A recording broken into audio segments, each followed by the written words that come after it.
J'ai vu, l'autre matin, un cadavre que l'on emportait pour le brûler. Il était enveloppé dans un tissu éclatant de couleur magenta, et il tanguait au pas des 4 mortels qui le portaient. Quel genre d'impression nous fait un cadavre? Je me le demande. Et vous, ne vous demandez-vous pas pourquoi toute chose se détériore? Vous achetez un moteur flambant neuf, et au bout de quelques années, il est usé.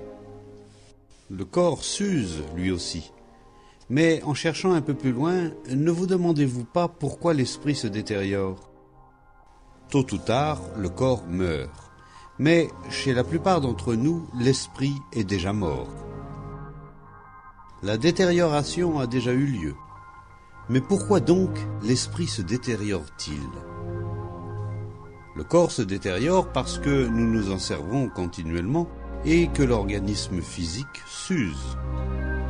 La maladie, l'accident, la vieillesse, une mauvaise alimentation, une hérédité défavorable, tels sont les facteurs responsables de la détérioration et de la mort du corps.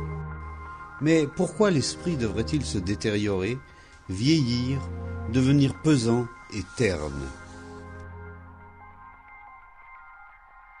Face à un cadavre, vous êtes-vous jamais posé ces questions? Bien que notre corps soit voué à la mort, pourquoi l'esprit serait-il condamné à se détériorer? Cette question vous a-t-elle jamais effleuré?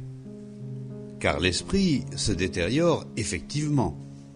Nous en avons la preuve non seulement chez les vieillards, mais aussi chez les jeunes. Nous voyons chez les jeunes un esprit déjà en train de se ternir, de devenir pesant, insensible.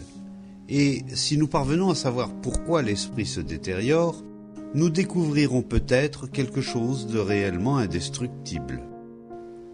Nous comprendrons peut-être ce qu'est la vie éternelle, cette vie qui n'a pas de fin, qui n'est pas de l'ordre du temps, cette vie incorruptible qui échappe à toute détérioration, à l'opposé du corps que l'on emporte sur les lieux de crémation, que l'on brûle et dont on jette les restes dans l'eau du fleuve.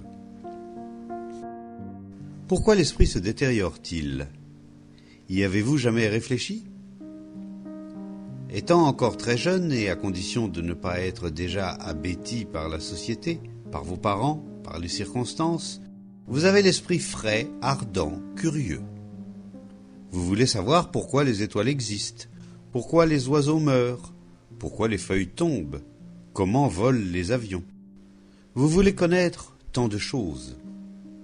Mais ce besoin vital d'exploration, de découverte, est très vite étouffé, n'est-ce pas?